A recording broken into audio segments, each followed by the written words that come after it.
Welcome to the Slop Temple. We pray this video helps.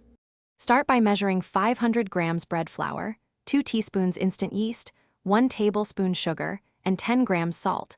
Combine dry ingredients in a bowl. Add 275 milliliters warm water gradually to reach about 55% to 58% hydration. Mix until a shaggy dough forms.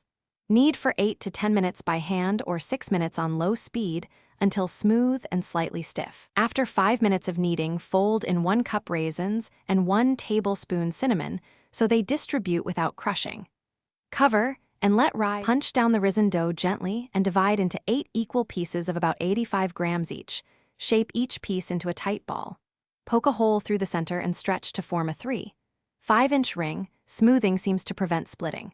Place shaped bagels on a parchment-lined tray, cover lightly, and proof for 30 minutes at room temperature. Meanwhile, bring a wide pot of water to a simmer and add 1 tablespoon barley malt syrup. Boil bagels 90 seconds per side for a glossy, chewy crust.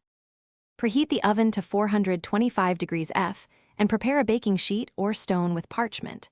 Transfer boiled bagels with a slotted spatula to avoid excess water.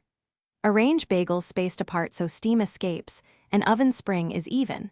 For extra shine, brush with egg wash or leave plain for a matte crust.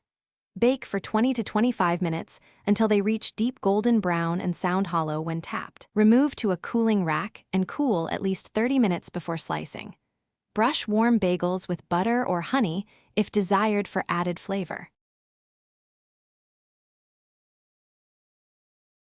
Thanks for watching.